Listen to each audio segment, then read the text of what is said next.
Olá, tudo bem? Seja muito bem-vindo ao canal Confissões de Crente. Seja muito bem-vindo também ao meu Instagram, Maura A. Eduarda. Obrigada porque você me segue, você se inscreve no canal, você assiste os vídeos que eu coloco aqui de vez em quando. Dessa vez eu tô aqui para falar sobre a lição, essa lição que eu acabei gravando só o primeiro estudo, né? Não consegui gravar os outros porque não tive tempo. Esses últimos dias têm sido bem corridos. Tá bem complicado de organizar tudo para arrumar um tempinho, né? Porque a gente não pode fazer as coisas de qualquer jeito, tem que fazer direitinho. Então, eu consegui fazer hoje porque tem esse fôlego do feriado. E por isso que eu também estou postando o vídeo antes, até porque o tema ele é bem sugestivo, né? É bem oportuno que a gente pare no dia de hoje, já que hoje é o dia de finados, o dia em que as pessoas aí, especialmente da religião católica, param para relembrar, né, os mortos, até porque eles creem na imortalidade da alma, algo que a gente tem estudado há algumas semanas atrás, né? Especificamente, hoje é a semana 6, né? Então, a gente para uns minutinhos para entender e para refletir na nossa esperança.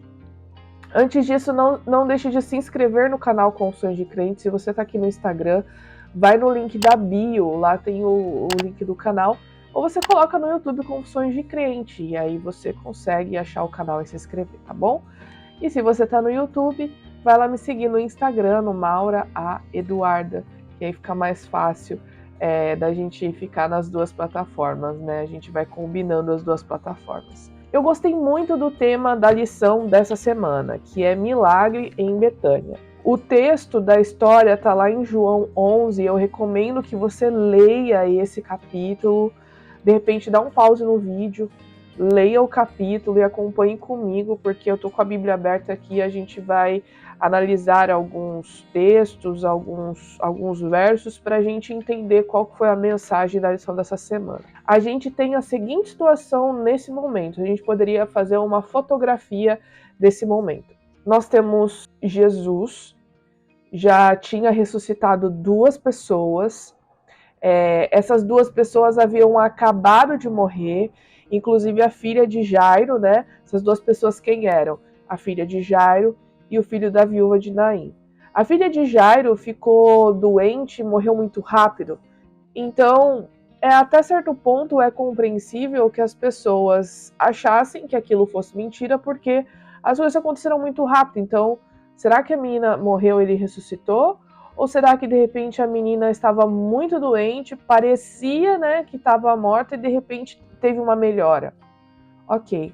Agora, a situação de Jairo tira qualquer dúvida razoável de que Jesus tinha poder para ressuscitar e era o Cristo. A gente vem aqui, desde o início, Jesus ele sabia que Lázaro estava doente.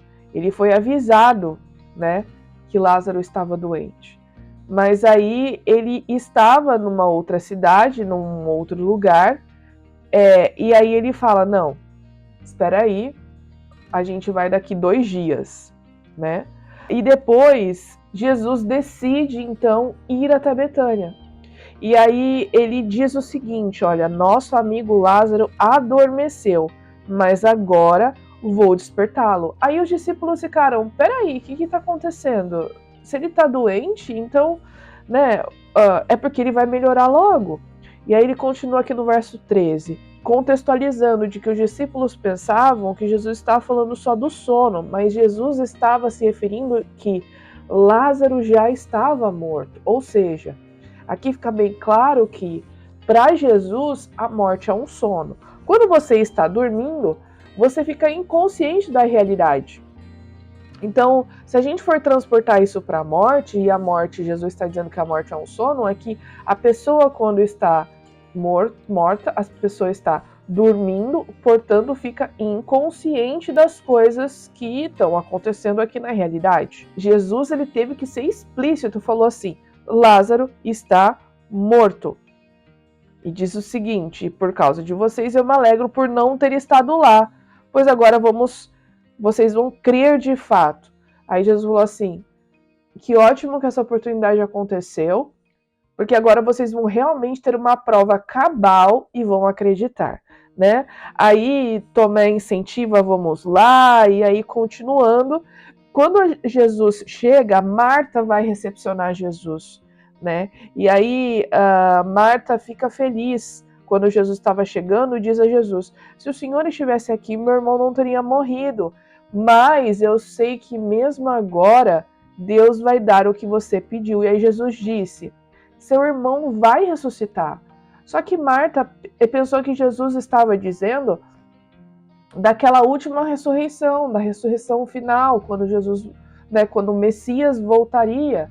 E ela falou: ele vai ressuscitar quando todos ressuscitarem no último dia. Ou seja, nem Marta naquele momento tinha ideia da dimensão ou do poder de que Jesus poderia ressuscitar Lázaro, né?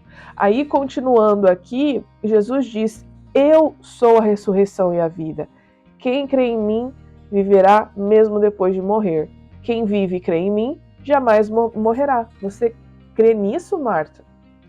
Aí sim, Senhor, né? E aí ela continua. Aí Marta volta, né? E vai avisar Maria.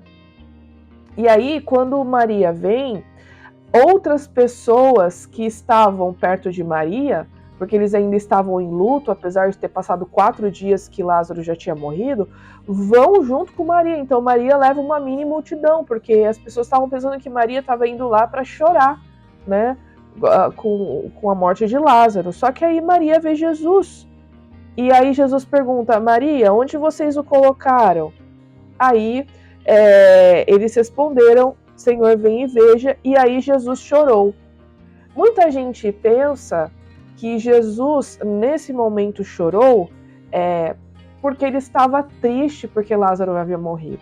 Mas se a gente parar para pensar, isso não faz muito sentido, porque Jesus estava a ponto de ressuscitar Lázaro. Então, por que ele choraria pela morte de Lázaro se ele iria ressuscitar e ver Lázaro vivo novamente? Quando Jesus chora aqui, Jesus chora porque ele vê a incredulidade daquelas pessoas. Pessoas que não estão acreditando que ele é poderoso para resolver aquela situação e até mesmo que ele não estavam crendo que ele era o Messias, né? E Jesus ele se refere a um pouco antes aqui, falando da incredulidade das pessoas, né? Que as pessoas não estavam acreditando que ele tinha esse poder. As pessoas, mas Jesus, o Senhor demorou 4 dias para chegar, mas a gente vai ver ele na ressurreição final, né? Não, vocês vão vê-lo agora, mas as pessoas ainda não estavam acreditando, considerando a possibilidade que Jesus podia ressuscitar Lázaro, né? E aí, olha só para vocês verem o reflexo dessa incredulidade. No verso 36 do capítulo 11 de João diz: as pessoas que estavam por perto disseram: vejam como ele amava, ele estava chorando porque ele está sofrendo pela morte do amigo, né? Outros disseram: esse homem curou um cego, ele não poderia ter impedido Lázaro de morrer? Ora, Jesus estava a ponto de ressuscitar Lázaro, de resolver o problema da morte de Lázaro, e as pessoas estavam preocupadas, pensando: Jesus poderia ter curado ele antes para que essa situação não chegasse onde chegou, né? Veja a razão pela qual Jesus estava chorando, né? E aí falam, Jesus sentiu-se novamente indignado, ele estava indignado porque as pessoas ainda não estavam crendo no que ele podia fazer. E aí ele pede: rolem a pedra para o lado. Aí novamente uma nova mostra de incredulidade: mas Senhor, ele está morto há 4 dias, ele está cheirando mal, Jesus só faz o que eu estou pedindo, pessoal, só tira essa pedra, né? E aí Jesus respondeu: eu não disse que se você cresce veria a glória de Deus? Jesus fala: gente, só faz o que eu estou falando, só faz e aguarda.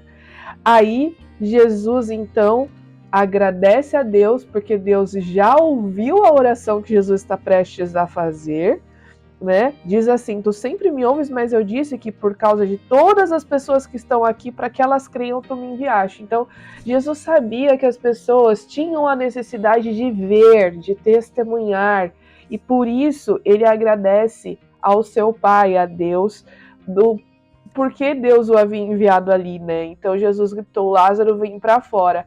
E Lázaro sai inclusive com as ataduras, né, com o pano que ele havia sido enrolado, porque naquela época as pessoas eram colocadas em cavernas, né, e o corpo delas era preparado, colocado óleos ali, perfumes, e depois era colocado faixas, né, uma espécie de múmia, né, que a gente vê ali, que tem aquele desenho bem caricato, né?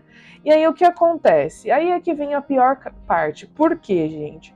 Porque mesmo depois de Jesus claramente ter ressuscitado um homem que já estava morto há 4 dias e que as pessoas estavam dizendo que ele já cheirava mal, o homem ele sai andando da caverna depois da pedra ter sido retirada. Ele sai andando. Ainda assim haviam pessoas que não creram. E pior, continua aqui, ó. Alguns, no entanto, foram aos fariseus e contaram o que Jesus tinha feito. Por quê? Eles podiam até ter crido no que Jesus havia acabado de fazer, mas eles ainda foram dedurar para os fariseus, porque eles ficaram indignados.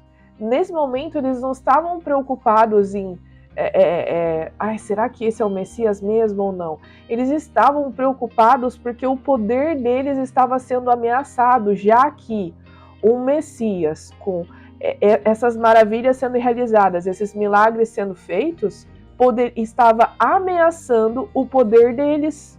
Então eles ficaram com medo. Não, peraí. Se ele se levantar, se ele formar um exército, se ele chamar pessoas, o nosso poder está em jogo. O templo vai ser destruído. Nós vamos ser depostos, né? E aí que Caifás, então, que era o sumo sacerdote, ele diz o seguinte: vocês não sabem o que estão dizendo, não percebem que é melhor para vocês que um homem morra pelo povo em vez da nação inteira ser destruída? Ou seja, vamos matar esse homem, porque se os romanos virem o que ele está fazendo e a quantidade de pessoas que ele está movimentando, nós vamos ser destruídos. Lógico que ele fala da nação inteira, né, gente? Mas cá para nós. Eles estavam com medo de perder o posto deles de poder ali do templo, do povo, aquela coisa toda, né? Eles decidem naquele momento que iriam perseguir e matar Jesus. Verso 53. Daquele dia em diante começaram a tramar a morte de Jesus. Jesus, então, estava no momento em que estava chegando a Páscoa, muita gente estava ali chegando em Jerusalém, e aí ele estava se preparando para ir a Jerusalém. Antes disso, é lógico, ele passou um tempo ali com a família de Lázaro, com Marta, com Maria. Aí a gente vê aqui Maria pegando o frasco de perfume, lavando os pés de Jesus, enxugando com os seus cabelos, aquela coisa toda da história que a gente já conhece. E aí, olha isso, que para mim é o mais absurdo, né? Primeiro que aqui já dá a letra dizendo que Judas era um ladrão, né? Porque Judas se preocupou com o preço do perfume que Maria estava ali gastando, que gastou para comprar e lavar os pés de Jesus, e ele estava dizendo que podia ter usado esse perfume para os pobres, mas ele também estava pensando na partinha que ele estava pegando e ninguém estava vendo. Mas só um parênteses. Continuando, olha isso no verso 6, né? No verso 9, diz assim, ó: quando o povo soube da chegada de Jesus, correu para vê-lo, e também a Lázaro, a quem Jesus havia ressuscitado dos mortos. Então, o povo sabendo que Jesus estava ali, foram em busca de Jesus e também para ver Lázaro, porque o homem tinha sido ressuscitado. Então, os principais sacerdotes decidiram matar também Lázaro, pois por causa dele, muitos do povo haviam abandonado e criam a Jesus. Então, olha só, os sacerdotes, eles decidiram que eles não queriam matar só Jesus, eles queriam matar Lázaro também. Olha que absurdo, o homem que tinha sido o objeto do milagre, o homem que havia ressuscitado. Eles não creram em Jesus, mesmo diante de um milagre inquestionável. Gente, essa é uma grande lição para nós. Muitas pessoas não vão acreditar, mesmo que elas estejam vendo a verdade diante dos olhos, provas cabais. E sabe o que Jesus fez? Respeitou essas pessoas. Ele não mandou descer fogo do céu, Ele deixou as coisas seguirem o curso natural. Por quê? Ele sabia que isso fazia parte dos acontecimentos que levariam para a sua morte. Porque logo depois disso, Jesus entra em Jerusalém com as pessoas, fazendo todo exaltando o rei, né? Com as palmeiras, com as folhas de palmeiras ali com Jesus. Aí depois Jesus lava os pés dos discípulos, Jesus diz que Judas o iria trair, Jesus diz que Pedro iria negar, e aí daí por diante é só ladeira abaixo até que Jesus morre. Então, esse acontecimento aqui, ele foi importante para desencadear os momentos que seguiriam até a morte de Jesus. Então, Jesus sabia que essas coisas eram importantes para que o resto se cumprisse. Então, ele apenas respeitou o direito que as pessoas tinham de não acreditar nele. Isso nos dá muitas lições.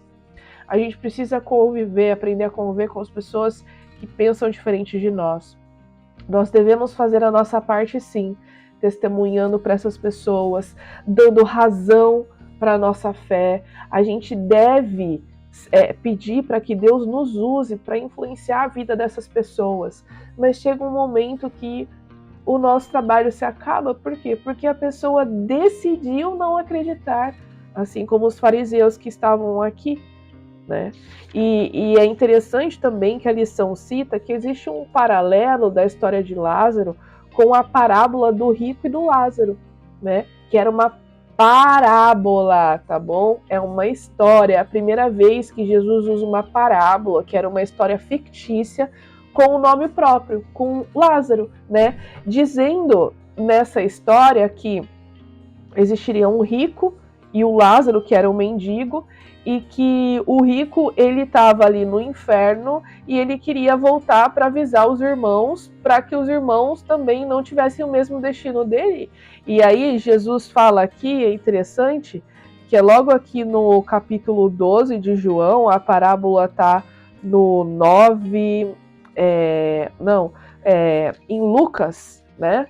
Aqui em Lucas está no capítulo 16, no verso 31, que Jesus, na parábola, citando Abraão, né? Porque é como se tivesse o rico, Lázaro e Abraão tivessem entre eles estivessem no inferno, né? E aí Jesus fecha a parábola assim, ó, Abraão, porém, disse, se eles não ouvem Moisés e os profetas, não se convencerão mesmo que alguém ressuscite dos mortos.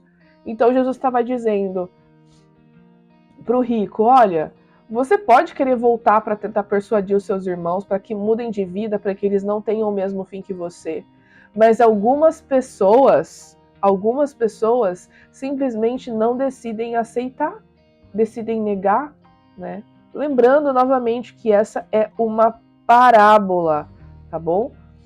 Outra coisa, imagina o seguinte, se Lázaro, né, ele tivesse morrido e ido para o céu, por que Jesus seria cruel o suficiente para tirar ele do céu, do paraíso, do lugar onde não tem morte, no lugar onde não tem dor, no lugar onde você é feliz, para trazê-lo de volta a este mundo para sofrer novamente?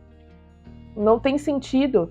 E é a mesma lógica que tem aqui na parábola do rico e do Lázaro, ou seja, se a alma de Lázaro estivesse no seio de Abraão, teria sido cruel para Jesus chamá-lo de volta de um lugar tão abençoado, né? Então, a gente precisa ver que, assim como Jesus diz que a morte é um sono, outros 50 lugares na Bíblia referem a morte como sendo um sono. Davi fala isso nos Salmos. Salomão fala isso em Provérbios. A morte é um sono.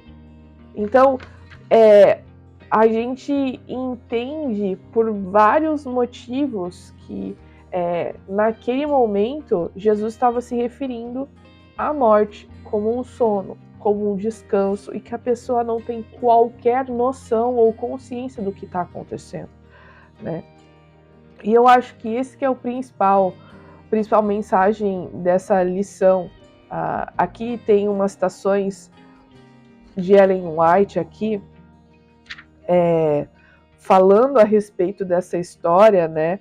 E ela falando aqui que Cristo não chorou por Lázaro, pois estava para chamá-lo do sepulcro, ou seja, não tem sentido, né? Ele chorou porque muitos dos que pranteavam Lázaro em breve tramariam a morte daquele que era a ressurreição e a vida. Então ele chorou porque ele estava triste, porque essas pessoas que estavam vendo um milagre incontestável seriam as mesmas, algumas ali, né, que tramariam a sua morte. Olha o tamanho da ingratidão, o tamanho da rejeição que Jesus viveu. E aí a gente consegue entender o quanto Jesus foi forte, né? O quanto ele tinha o seu objetivo, que era de salvar a humanidade. E nada o tiraria desse objetivo. Nada o tiraria ele de cumprir essa missão que ele veio aqui fazer. Por mais que ele fosse rejeitado, por mais que ele não fosse aceito por todas as pessoas, ele ainda assim nos amava tanto que decidiu passar por tudo isso e morrer para nos salvar. Então essas ideias para mim foram as principais dessa lição, sabe? Primeiro, Jesus foi rejeitado. Mesmo diante desses milagres, as pessoas o negaram. As pessoas queriam matar não só ele, mas a pessoa que ele tinha ressuscitado de novo. Não faz sentido nenhum. Outra, nem sempre milagres e provas incontestáveis vão ser suficientes para convencer as pessoas de alguma coisa, convencê-las de que Jesus é o Salvador delas, convencê-las de que elas foram criadas e planejadas, convencê-las de que esse mundo aqui ele é passageiro e que a morte é apenas um sono, é apenas um descanso, esperando a volta de Jesus que vai recriar esse planeta e acabar com o pecado, porque simplesmente essas pessoas não acreditam. O que a gente deve fazer? Respeitar a escolha dessas pessoas e pedir a Deus que nos use para que nós possamos ser instrumentos e que vai fazer diferença na vida dessas pessoas, tá certo? Então é isso, pessoal. Vamos terminando essa semana. A próxima semana tem o título de O Rico e o Lázaro. Olha só, que oportuno, né? A gente falar dessa parábola que muita gente usa para dizer que a alma é imortal, que a gente vai para o céu, que a gente vai para o inferno. Vamos entender direitinho se isso aqui foi uma história real, se foi uma parábola. O que Jesus queria dizer com isso? Tá certo? E eu aguardo você na próxima semana, que se der tudo certo, o vídeo vai estar ali em ponto antes da sexta, tá certo? Até a próxima, gente!